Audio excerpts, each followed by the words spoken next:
In this video, I'll show you how to close a Hotmail or Outlook.com account. If your email ends in hotmail.com or outlook.com, it's important to know that this is usually part of your full Microsoft account.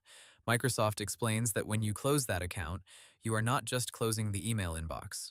You may also lose access to other Microsoft services connected to the same login, depending on what you use with that account. First, open your browser and sign in to your Microsoft account.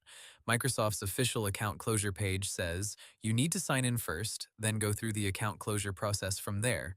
If you cannot sign in, Microsoft says you should use its account recovery or support options before trying to close the account. Before you continue, Microsoft recommends checking a few things carefully. Make sure you do not have anything important left in the account, such as emails, files, subscriptions, account balances, or security information you may still need later. This step matters because once the account is fully deleted, that information may no longer be available.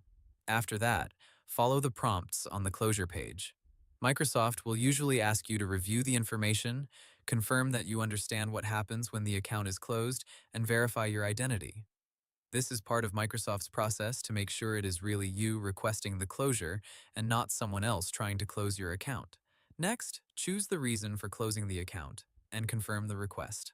Once you finish, Microsoft marks the account for closure instead of deleting it instantly. Microsoft says you are offered either a 30-day or 60-day grace period, depending on the account. And during that time, you can still reopen it by signing back in if you change your mind. One very important thing to remember is this. If your Hotmail or Outlook.com address is the same Microsoft account you use for other Microsoft services, closing it can affect access to those services too. So before you confirm anything, make sure you no longer need that account for Outlook, OneDrive, subscriptions, or any other Microsoft products linked to it. Also, if your goal is only to stop using the inbox on a shared or public device, you may not need to close the account at all. In that case, Microsoft has a separate sign-out option for Hotmail and Outlook.com, which is much safer than permanent account closure. So the basic steps are simple. Sign in, review the warnings, confirm your identity, choose your reason, and submit the closure request.